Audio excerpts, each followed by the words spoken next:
दोस्तों कैसे हैं आप लोग, उम्मीद करते हैं आप लोग बढ़िया से होंगे। और आज मैं झारखंड बोर्ड का जेक बोर्ड का मैं 2025 का एनुअल एग्ज़ाम का मैथ सॉल्यूशन आंसर की आप लोग मिलाइए, मैं इसका सॉल्यूशन कराने जा रहा हूँ। जो आप लोग जो आंसर होगा आप लोग मिलाइए, कितना ठीक करके आए हैं और कितना सही है और कितना गलत है। तो ठीक है, बिना देरी किए हम लोग स्टार्ट करते हैं। और चैनल को भी सब्सक्राइब कर लीजिएगा, ठीक है। और क्योंकि बहुत मेहनत लगता है वीडियो बनाने में। तो चलिए स्टार्ट करते हैं। पहला क्वेश्चन से स्टार्ट करते हैं। यहाँ पे 120 के कितने अभाज्य गुणनखंड होंगे। तो 120 के कितने अभाज्य गुणनखंड होंगे आप लोग जानते हैं। आप लोग क्या जानते हैं, यहाँ पे -5 जो है अभाज्य गुणनखंड होंगे, है ना। सॉरी 5 अभाज्य गुणनखंड होंगे। ठीक, आगे बढ़ते हैं। ठीक है, आगे बढ़ते हैं। 2 नंबर 5 तथा 0 का एचसीएफ है। तो आप लोग जानते हैं हाईएस्ट कॉमन फैक्टर 5 होता है ना। 5 और 0 का एचसीएफ हाईएस्ट। 3 नंबर देखिए, निम्न में से कौन ओ परिमेय नहीं है। अब देखिए 2√3 ओ परिमेय। यहाँ पे देखिए 64/81, ये क्या है, ये निकल जाएगा। 64 के बदले आप निकल जाएगा, 81 के बदले 9 निकल जाएगा, मतलब ए आंसर। ठीक, आगे बढ़ते हैं। आगे देखते हैं यहाँ पे निम्न में से कौन सा द्विपद मतलब द्विघात बहुपद का आरेख नहीं है। तो इस तरह का मॉडल पेपर में देखने को मिला होगा। यहाँ पे देखिए इसका आंसर डी हो जाएगा, ये आरेख नहीं है। ठीक है, अब यहाँ पे देखिए आगे बढ़ते हैं। चलिए 5 नंबर 2 - x × x - 1 शून्यांकों का गुणनफल है। तो आप लोग जानते हैं इस तरह का बताए थे पहले फार्मूला, आप लोग याद, अल्फ़ा × बीटा बराबर क्या होता था, पता था ना, मतलब कि c/। हम यहाँ पे देखिए इस तरह का बैठा सकते थे। 2 इस तरह निकालिएगा, 2 आएगा -2। ठीक है, तो यहाँ पे इसका आंसर क्या हो जाएगा, इसका आंसर क्या हो जाएगा -2। ठीक, अब आगे बढ़ते हैं। यहाँ पे देखिए रेखीय समीकरण मतलब x + 3, इस तरह का 1-2 समीकरण दिया हुआ। सॉल्यूशन करने पर आप लोगों को मतलब कैसे समीकरण देखने को मिलेगा। तो ये कैसे समीकरण देखने को मिलेगा, अविरोधी। आप लोग पढ़े होंगे, अविरोधी पढ़े होंगे, इस तरह जानते हैं। चलिए ठीक, आगे बढ़ते हैं। अब यहाँ पे देखिए 7 नंबर समीकरण युग्म, यानी ये दिया हुआ 2 समीकरण का हल करने के लिए बोल रहा है। तो इसका हल आसानी से x = 2 और y = -1 आराम से लगा सकते हैं। ठीक, आगे बढ़ते हैं। 9 नंबर इस तरह का देखिए, इस तरह का कुछ हम 1 नंबर यहाँ पे कुछ यहाँ पे देख 1 नंबर यहाँ पे छूट गया था ना, 6 नंबर ना। चलिए ठीक है, आगे बढ़ते हैं। आगे दिखाते हैं आप लोगों को। देखिए 8 नंबर छूट गया था, क्वेश्चन नहीं खींच पाए। ठीक, 9 नंबर के ए होगा b² - 4ac √0। ठीक है, आगे बढ़ते हैं। 10 नंबर AP बराबर दिया हुआ 1² 5², इस तरह का आप लोग जानते हैं, पहले आप लोग बताए थे। देखिए यहाँ पे जब सार्वंतर कीजिएगा ना, सार्वंतर होता है क्या होता है, यानी कि लास्ट का स्क्वायर मतलब 7 का स्क्वायर - 5 का स्क्वायर। जब इसको कीजिए 7 × 49 और -5 25, जब घटाइए कितना आएगा 24 आएगा ना। तो इसका आंसर क्या हो जाएगा 24। होगा कि नहीं होगा पहले बताइए, यानी 25 इधर घटाइएगा 24 होगा ना, यानी कि -1 इस तरह भी कर सकते हैं, 7 इस अलग से इस तरह भी कर सकते हैं 7², और इस तरह का भी कर सकते हैं -1 का स्क्वायर, यानी लास्ट स्क्वायर -1 स्क्वायर भी कर सकते हैं। ठीक है, 24 का आंसर। आगे बढ़ते हैं। देखिए नेक्स्ट, अब यहाँ पे देखिए AP में दिया हुआ d = -4 और n = 7, an बराबर दिया हुआ 4, मतलब a का मान पूछ रहा है। तो हम सॉल्यूशन करके आपको दिखाते हैं। देखिए यहाँ पे तो आप फार्मूला लगाइए। Tn बराबर क्या होता है, a + n - 1 × d। फार्मूला लगाइए तो यहाँ पे बिठाइएगा, कितना होगा, Tn दिया हुआ कितना 4, a का मान पता नहीं, इधर दिया हुआ 7 है ना, 7 - 1 और -d का मान -4। ठीक, -4। अब यहाँ पे निकालिएगा, यहाँ पे कितना आ जाएगा, इधर आ जाएगा a4 बराबर a - 24, मतलब 6 बचेगा, 6 × 4 24 -24 होगा यहाँ पे -24। तो a बराबर कितना हो गया, a बराबर हो गया 28। a बराबर कितना 28। तो इसका आंसर क्या हो जाएगा, यानी कि C, इसका आंसर हो जाएगा C। ठीक, आगे बढ़ते हैं। देखिए फिर आगे बढ़ते, चलिए अब देखिए यहाँ पे 12 नंबर 36 और 15 की दूरी यानी मूल बिंदु से कितनी दूरी है। तो आप लोग इस तरह का 2 ठो इस तरह का आप लोग को बताए होंगे, याद कीजिए। 0 0 पहले 0 0 होता है और दूसरा क्या 36 और 15 होता है ना, इस तरह। ठीक, अब यहाँ पे देखिए दूसरा, देखिए यहाँ पे कितना होगा x², आप इस तरह भी जानते हैं, फार्मूला भी जानते हैं, x² + y² √, है ना। और ये यानी कि 36² प्लस 15 का स्क्वायर √, इसका निकालिएगा तो 39 होगा। कितना होगा 39। चलिए आगे बढ़ते हैं। 13 नंबर में देखिए क्या बोल रहा है, बिंदु यानी 3 और 4 -3 और 8 को मिलाने वाली रेखा के मध्य बिंदु मतलब निर्देशांक आप लोग जानते हैं, है ना। इस तरह का देखिए एक्स स्क्वायर वाई स्क्वायर, है ना, x1 x2 बटा इस तरह का लगा सकते हैं, जो कितना आएगा आप समझ सकते हैं, 0 और 6। ठीक, अब यहाँ पे देखिए नेक्स्ट क्वेश्चन, निम्न में से दो त्रिभुज समरूप होते हैं, दो त्रिभुज समरूप होते हैं, आप लोग जानते हैं, आसानी से लगा सकते हैं। ठीक, समरूप समरूप त्रिभुज होगा ना, यानी समबाहु त्रिभुज होगा कि नहीं होगा। हाँ, आप लोग पढ़े होंगे अच्छी तरह से आप लोग।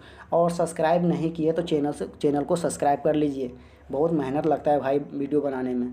ठीक है, तो आप जल्दी जाइए और जल्दी से सब्सक्राइब कीजिए, क्योंकि नेक्स्ट वीडियो में जल्द लेके आऊँगा और आगे मतलब कि बहुत सारे वीडियो में लेकर आने वाला हूँ। ठीक है, तो और मैं सोल्यूशन कराता हूँ और पढ़ाता हूँ वो 10 क्लास का। ठीक है, तो इसका भी आगे जो भी पढ़ने वाले आपको रिलेटिव उनको ज्वाइन कराइए चैनल को, और मैं मतलब कि शुरू से उसको 0 टू हीरो बनाऊंगा। ठीक है, आगे बढ़ते हैं।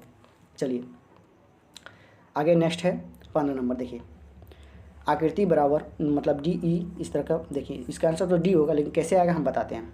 देखिए डी ई आप लोग जानते हैं, इसका फॉर्मूला आप लोग, यानी डी ई ये वाला और यानी कि ये सॉरी वे कर देते हैं, ये वाला बराबर ये वाला, दोनों बराबर यहाँ बोल रहा है। डी ई लंब है मतलब समरूप है BC, है ना। अब यहाँ पे फॉर्मूला आप लोग जानते हैं, यानी ये और ये बराबर कर दीजिए, x बटा x प्लस 5। ठीक, बराबर पूरा क्लियर से लिख देते हैं, तब समझ में आएगा आप लोगों को, पीछे से कर लेते हैं, x बटा x प्लस 5 बराबर 6। आप लोग जानते हैं ए ई निकालिए, ए कितना है 6। अब यहाँ पे देखिए ये वाला यहाँ से लेकर यहाँ तक, जब यहाँ से यहाँ तक 13 है तो यहाँ से यहाँ तक कितना, यहाँ से यहाँ तक 6 है, और यहाँ से टोटल है 13, तो ये वाला निकलेगा 7। जब 13 में से 6 घटाएंगे तो 7 निकलेगा, तो यानी कि 7 निकला, तो 6 बटा इधर कितना निकलेगा 7, 6 बटा 7। ठीक, अब इसको मल्टीप्लाई इधर कीजिए, बोला इधर कीजिए। चलिए 7x तो 7x, इधर 6x प्लस 30, 6 पंचे 30, तो x बराबर कितना 30 आया, x बराबर 30 आया ना। इसका आंसर कितना होगा डी, ऑप्शन देख सकते हैं यहाँ पे डी। ठीक, चलिए आगे बढ़ते हैं, इसका आंसर डी। नेक्स्ट देखिए इसका अब दिखा देते हैं थोड़ा सा, देखिए यहाँ पे देखिए ये इसका आंसर 50 डिग्री होगा। ठीक, मिला लीजिए 17 का। देखिए क्यू से किसी वृत्त की आसपास रहेगा, यानी लंबाई जो है 7 सेंटीमीटर, आगे हमारा 17 का मिला ली। 18 का देखिए वृत्त को, ये टाइम बहुत कम है, वृत्त को दो बिंदुओं पर प्रतिच्छेद करने वाली रेखा क्या छेदक रेखा कहते हैं, आप लोग जानते हैं, यानी कि ये वृत्त है और इस तक दो बिंदु आसपास कर रही है मतलब काट रही है, तो छेदक रेखा कहते हैं। चलिए ठीक है, आगे बढ़ते हैं। आगे देखिए यहाँ पे क्या 19 नंबर, दी गई आकृति ए बी बड़े वृत्त की जीवा है जो छोटे वृत्त को आसपास करती है, यानी कि आप लोग जानते हैं इस तरह का निकालेंगे तो कितना निकलेगा 8 निकलेगा। ठीक, आगे बढ़ते हैं। अब यहाँ देखिए आप लोग जानते हैं इस तरह का बताते हैं, पिछला नहीं समझ में आया, आज समझा देते हैं, रुकिए।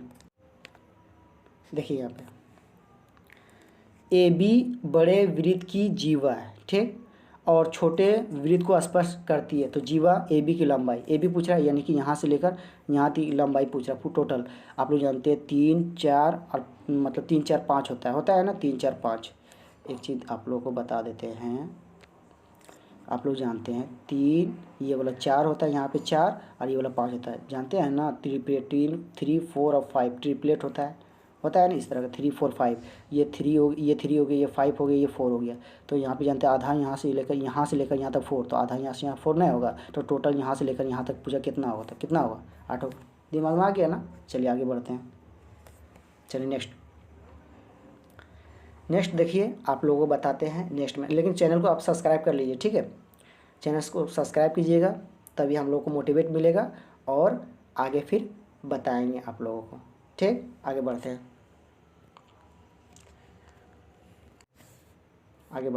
नेक्स्ट 20 नंबर, आप इस तरह जानते हैं, इस तरह का कितना होगा बता देते हैं। सेक ए बराबर 5/3, तो साइन ए बराबर क्या होता है, तो सेक ए बराबर कितना 5/3। सेक थीटा बराबर फॉर्मूला क्या होता है बताइए। h/b होता है ना, h दिया हुआ 5, b दिया हुआ 3, p कितना निकल जाएगा, h² - b² करिए तो p कितना निकल जाएगा हम बता देते हैं, 4 निकल जाएगा। ठीक, आगे बता, साइन ए बराबर क्या होगा, साइन ए बराबर होता है फॉर्मूला P/H, P/H, P कितना है 4, H कितना है 5, 4/5। देखिए ऑप्शन में कौन कहाँ है, ये वाला ए। होगा कि नहीं होगा पहले बताइए, होगा कि नहीं होगा, समझ गए। आगे बढ़े। नेक्स्ट देखिए 21 नंबर, निम्न में से किसका मान 0 के बराबर है। आप लोग जानते हैं 10 0 बराबर 0, समझे। आगे बढ़ते हैं। 5 10 स्क्वायर ए माइनस 5 सेक स्क्वायर ए, इसका मिला लीजिए -5 होगा, क्योंकि सॉल्यूशन कराने का बहुत कम समय है मेरे पास, क्योंकि लंबी वीडियो हो जाएगा, ठीक है। तो बिना देखिए आगे बढ़ते हैं। साइन थीटा माइनस इंटू को थीटा, इसका कोस थीटा देखिए हम बना के दिखाते हैं, देखिए कैसे बनेगा। साइन थीटा, अब यहाँ पे देखिए को थीटा को क्या लिख सकते हैं, कोस थीटा बटा साइन थीटा, साइन थीटा क्या हो गया, गया बेचारा, बचा क्या कोस थीटा। लिखिए कहाँ पे मिलाइए, मारिए भी। आगे बढ़ते हैं, चलिए बढ़िए आगे देखते हैं।